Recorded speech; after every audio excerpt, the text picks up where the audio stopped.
बच्चों, तिवारी एकेडमी में आपका स्वागत है।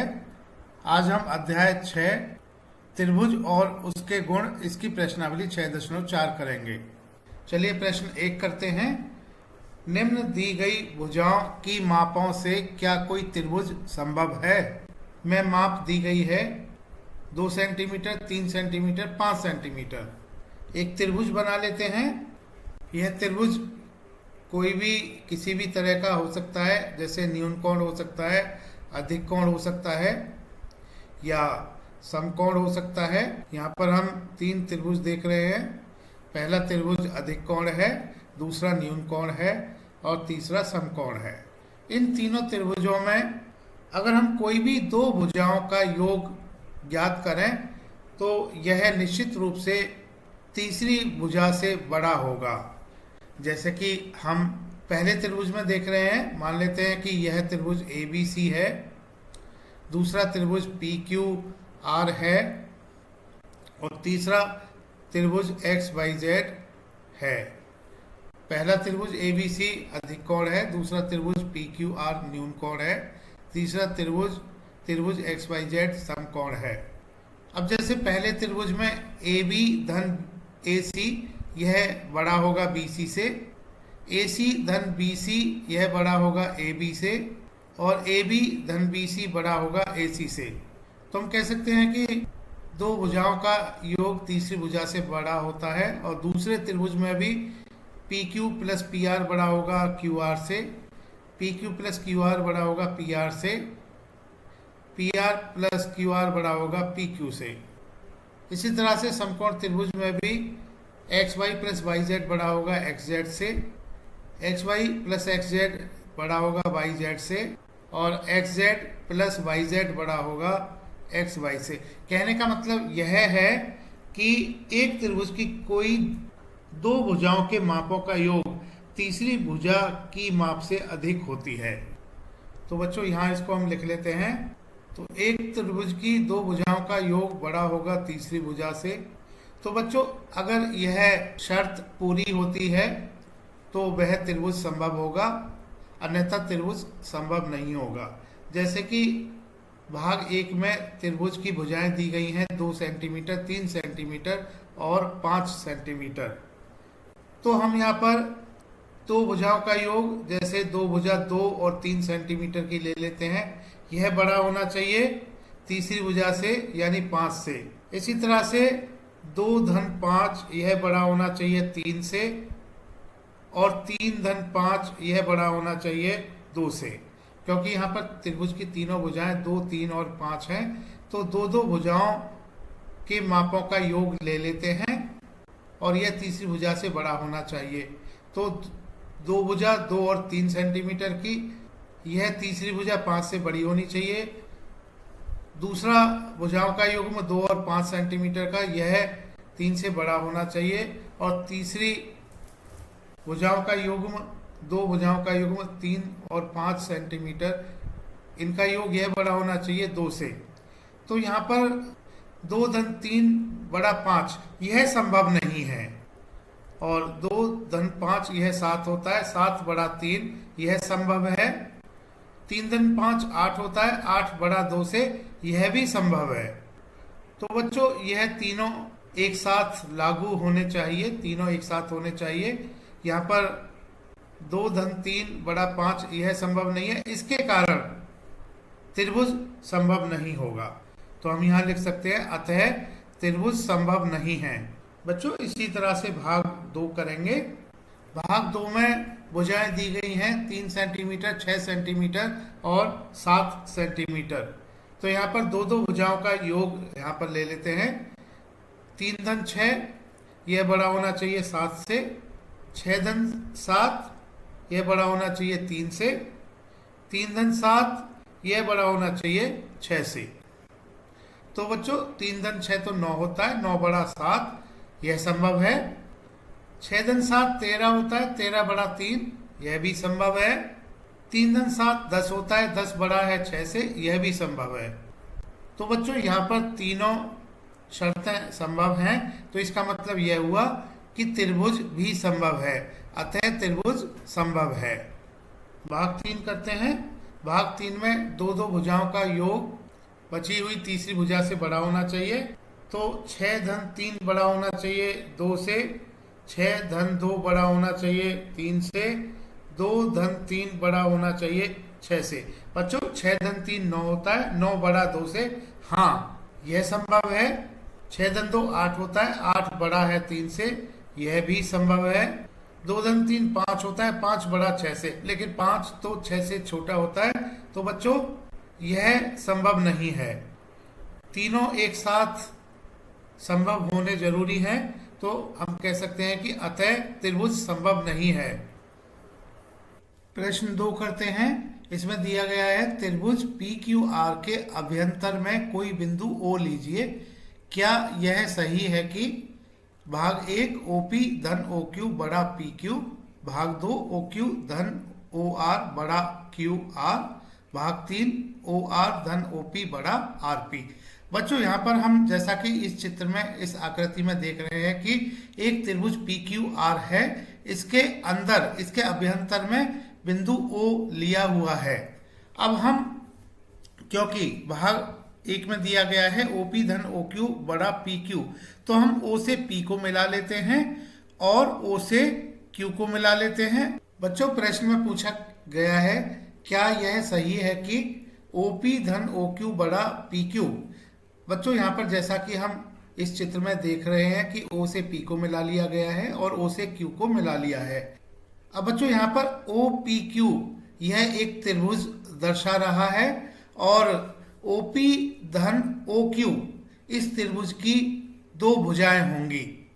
तो हम जानते हैं कि त्रिभुज की दो भुजाओं का योग तीसरी भुजा से बड़ा होता है, तो OP धन OQ यह बड़ा होगा इस त्रिभुज की तीसरी भुजा से PQ से। तो बच्चों भाग 1 में दिया गया कथन सही है, OP धन OQ बड़ा है PQ से। निश्चित रूप से OP धन OQ बड़ा होगा PQ से, क्योंकि त्रिभुज OPQ के लिए OP और OQ त्रिभुज की दो भुजाएं हैं। इन दोनों भुजाओं का योग त्रिभुज की तीसरी भुजा से हमेशा बड़ा होगा, तो OP धन OQ बड़ा होगा PQ से। तो बच्चों भाग 1 का उत्तर हाँ, क्योंकि POQ एक त्रिभुज है और त्रिभुज की कोई दो भुजाओं के मापों का योग तीसरी भुजा की माप से अधिक होती है। भाग 2 OQ धन OR बड़ा QR। बच्चों इसके लिए हम O से Q को मिला लेते हैं और O से R को मिला लेते हैं। जैसा कि हम इस आकृति को देख रहे हैं, OQR एक त्रिभुज है और हम जानते हैं कि त्रिभुज की दो भुजाओं के मापों का योग हमेशा तीसरी भुजा से बड़ा होता है। तो यहाँ पर OQ और OR त्रिभुज की इस त्रिभुज की दो भुजाएं हैं और तीसरी भुजा RQ है, तो OQ धन OR बड़ा होगा QR से। तो बच्चों इस चित्र में हम देख रहे हैं इस त्रिभुज में OQ धन OR यह बड़ा होगा RQ से। तो बच्चों भाग 2 का उत्तर हाँ होगा, क्योंकि RQO एक त्रिभुज है और त्रिभुज की कोई दो भुजाओं के मापों का योग तीसरी भुजा की माप से अधिक होती है। भाग 3 करते हैं। इसमें दिया गया है OR धन OP बड़ा RP।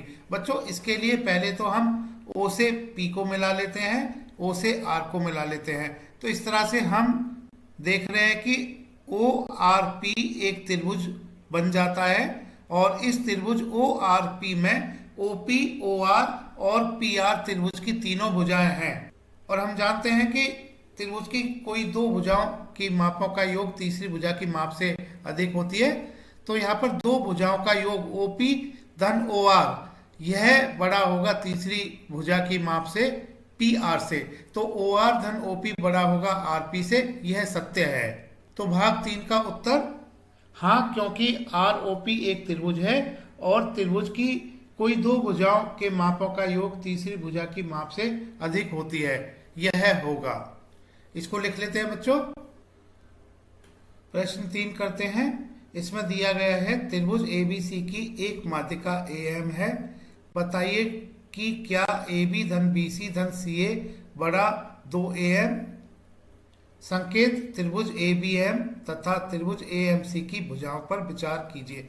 बच्चों, इस प्रश्न को हल करने के लिए पहले हम त्रिभुज ABC बना लेते हैं और उसकी माध्यिका AM खींच लेते हैं। बच्चों, जैसा कि आप देख रहे हैं, हमने एक त्रिभुज ABC यहाँ पर बना लिया है।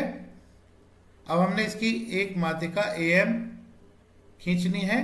तो माध्यिका AM को खींचने के लिए हमें BC, भुजा BC का मध्य बिंदु लेना होगा। यह मध्य बिंदु हमने M ले लिया है। इस त्रिभुज के शीर्ष A से M को हम मिला लेते हैं। तो बच्चों, AM इस तरह से यह माध्यिका होगी। अब बच्चों, पहले हम त्रिभुज ABM यहाँ पर ले लेते हैं।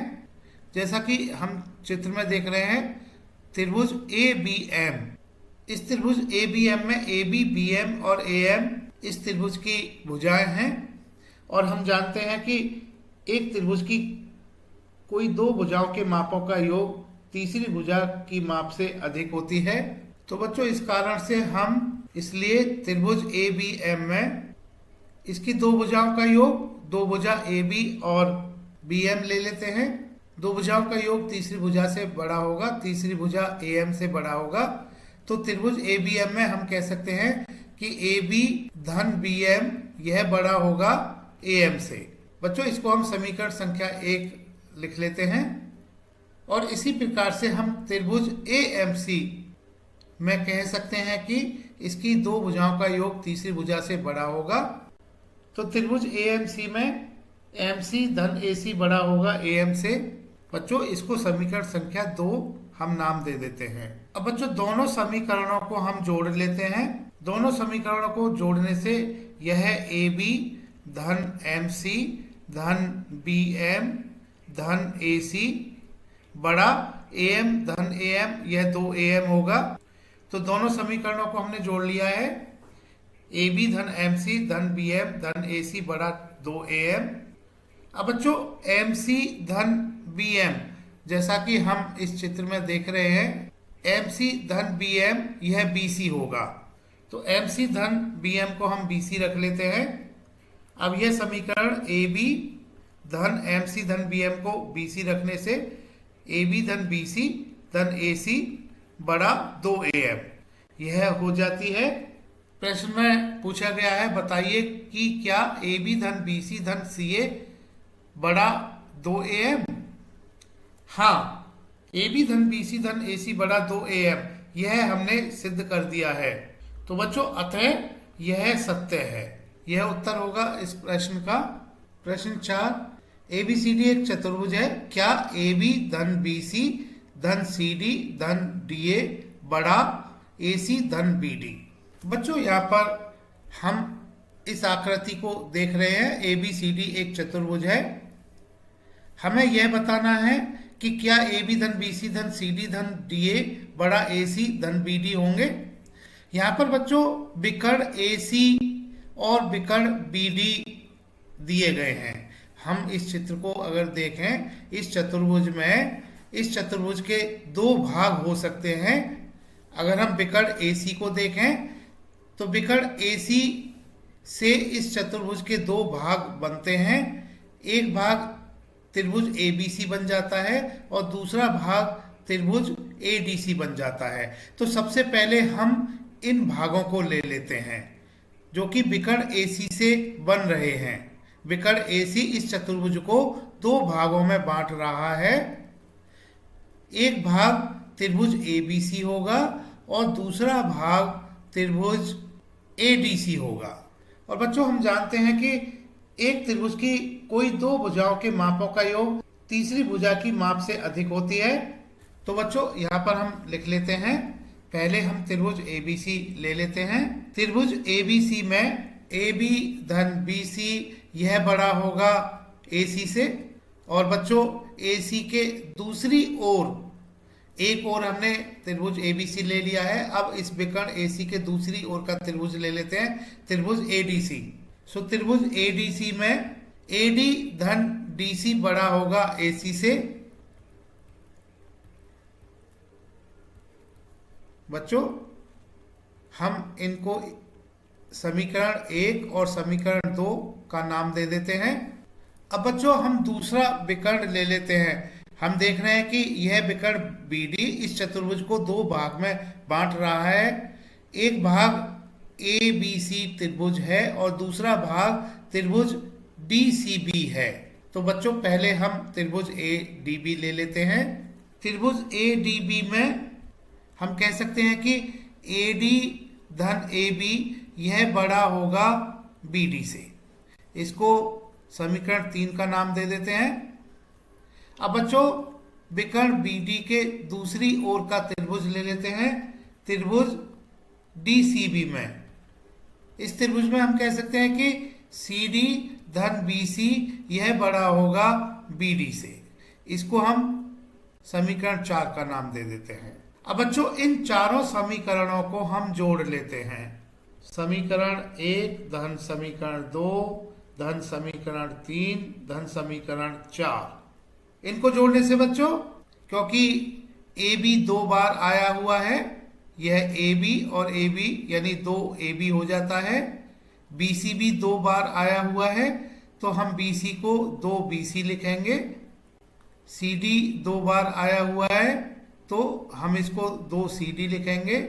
और AD भी 2 बार आया हुआ है, तो हम AD को 2 AD यहाँ पर लिखेंगे। तो बच्चों 2 AB धन 2 BC धन 2 CD धन 2 AD बड़ा होगा।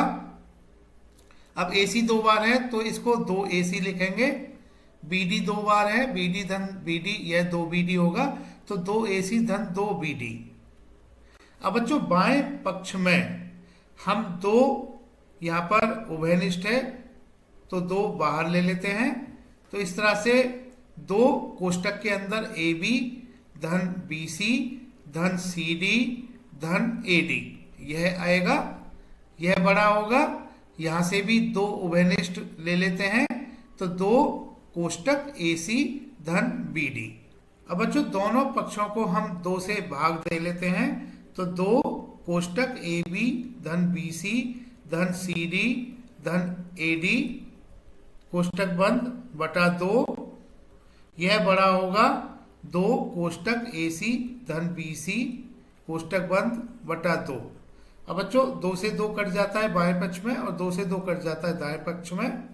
तो इस तरह से अब यह समीकरण आ जाती है AB धन BC धन CD धन AD यह बड़ा होगा AC धन BC से। बच्चों यहाँ पर यह BC नहीं है, यह BD है। तो यहाँ पर एक सुधार हम कर लेते हैं। BD को हमने गलती से BC लिख दिया था, तो यहाँ पर आप देख रहे हैं इस जगह पर, तो ये BD होगा। यहाँ सभी स्थानों पर BD आएगा। तो बच्चों AB धन BC धन CD धन AD बड़ा होगा AC धन BD से। तो प्रश्न में पूछा गया है क्या AB धन BC धन CD धन DA बड़ा होगा AC धन BD से? हाँ, यह सत्य है, अतः यह सत्य है। प्रश्न 5, ABCD एक चतुर्भुज है, क्या AB धन BC धन CD धन DA छोटा होगा 2 कोष्टक AC धन BD? इस प्रश्न को करने के लिए पहले यहाँ पर जो दिया गया है ABCD एक चतुर्भुज है, एक चतुर्भुज ABCD हम बना लेते हैं। अब बच्चों जैसा कि हम चित्र में देख रहे हैं, एक ABCD चतुर्भुज हमने बना लिया है। अब हम इस चतुर्भुज के विकर्ण AC और BD को खींच लेते हैं। A से C को मिला लेते हैं, B से D को मिला लेते हैं। तो AC और BD हम मान लेते हैं कि यह एक दूसरे को प्रतिच्छेद कर रहे हैं बिंदु O पर। अब बच्चों जैसा कि हम इस चतुर्भुज में देख रहे हैं कि विकर्ण AC और दूसरा विकर्ण BD इस चतुर्भुज को 4 त्रिभुजों में विभाजित कर रहे हैं। एक त्रिभुज OAB है, दूसरा त्रिभुज OBC है, तीसरा त्रिभुज OCD है और चौथा त्रिभुज ODA है। बच्चों हम जानते हैं कि एक त्रिभुज में कोई 2 भुजाओं के मापों का योग तीसरी भुजा की माप से अधिक होती है। तो बच्चों पहले हम त्रिभुज AOB ले लेते हैं। त्रिभुज AOB में त्रिभुज के 2 भुजाओं का योग तीसरी भुजा से बड़ा होता है, तो हम कह सकते हैं कि OA धन ओ बी यह बड़ा होगा ए बी से। त्रिभुज ओ ए बी में ओ ए धन ओ बी बड़ा ए बी से। या हम इसको इस तरह से भी लिख सकते हैं कि तीसरी भुजा जो ए बी है यह छोटी होगी दोनों भुजाओं के योग से ओ ए धन ओ बी से। तो त्रिभुज ए ओ बी में हम लिख लेते हैं कि ए बी छोटा होगा ओ ए धन ओ बी से। बच्चों इसको समीकरण संख्या 1 हम लिख लेते हैं। अब हम दूसरा त्रिभुज त्रिभुज बी ओ सी ले लेते हैं। सो त्रिभुज बी ओ सी में हम कह सकते हैं कि बी सी छोटा होगा ओ बी धन ओ सी से। बी सी छोटा होगा ओ बी धन ओ सी से। इसको हम समीकरण 2 का नाम दे देते हैं। अब बच्चों तीसरा त्रिभुज त्रिभुज सीओडी ले लेते हैं। त्रिभुज सीओडी में सी डी छोटा होगा ओ सी धन ओ डी से। इसको हम समीकरण 3 का नाम दे देते हैं। अब बच्चों चौथा त्रिभुज त्रिभुज ए ओ डी में हम कह सकते हैं कि डी ए छोटा होगा ओ डी धन ओ ए से। तो त्रिभुज ए ओ डी में डी ए छोटा होगा ओ डी धन ओ ए से। इसको हम समीकरण 4 का नाम दे देते हैं। अब बच्चों इन चारों समीकरणों को हम जोड़ लेते हैं। तो समीकरण 1 धन 2 धन 3 धन 4, इन चारों को जोड़ने से बाएं पक्ष में देख रहे हैं कि A B B C C D D A, इन चारों को जोड़ने से ए बी धन बी सी धन सी डी धन डी ए यह छोटा होगा। दाएं पक्ष में हम देख रहे हैं कि ओ ए 2 बार है, ओ बी 2 बार है, ओ सी 2 बार है, ओ डी 2 बार है। बच्चों ओ ए धन ओ ए 2 ओ ए, ओ बी धन ओ बी 2 ओ बी, ओ सी धन ओ सी 2 ओ सी, ओ डी धन ओ डी 2 ओ डी होगा। तो इसको हम लिख लेते हैं 2 ओ ए धन 2 ओ बी धन 2 ओ सी धन 2 ओ डी। अब बच्चों इस समीकरण को इस तरह से लिख सकते हैं ए बी धन बी सी धन सी डी धन डी ए छोटा होगा। अब दाएं पक्ष से हम यहाँ पर देख रहे हैं कि 2 ओ ए के साथ है, ओ बी के साथ है, ओ सी के साथ है और ओ डी के साथ है। तो 2 उभयनिष्ठ है। 2 को हम कोष्टक के बाहर लिख सकते हैं और कोष्टक के अंदर हम ओ ए धन ओ बी धन ओ सी धन ओ डी लिखेंगे। 2 हमने सभी से, क्योंकि 2 उभयनिष्ठ है तो 2 को हमने बाहर ले लिया है। तो 2 कोष्टक ओ ए धन ओ बी धन ओ सी धन ओ डी होगा। अब बच्चों इसको आगे बढ़ाते हैं।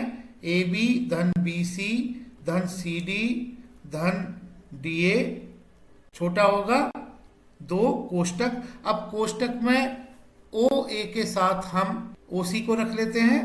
तो ओ ए धन ओ सी धन ओ बी के साथ ओ डी को रख लेते हैं। अब यह समीकरण ए बी धन बी सी धन सी डी धन डी ए छोटा होगा 2 कोष्टक। बच्चों हम चित्र में देख रहे हैं कि ओ ए धन ओ सी यह विकर्ण ए सी होगा और ओ बी धन ओ डी यह त्रिभुज का विकर्ण बी डी होगा। तो ओ ए धन ओ सी को हम ए सी रख लेते हैं और ओ बी धन ओ डी को हम बी डी रख लेते हैं। तो 2 कोष्टक ए सी धन बी डी। बच्चों प्रश्न में पूछा गया है क्या ए बी धन बी सी धन सी डी धन डी ए छोटा होगा 2 कोष्टक ए सी धन बी डी। तो जैसा कि हमने अभी यह सिद्ध किया है कि ए बी धन बी सी धन सी डी धन डी ए छोटा है 2 कोष्टक ए सी धन बी डी। बच्चों यह सत्य है, अतः यह सत्य है।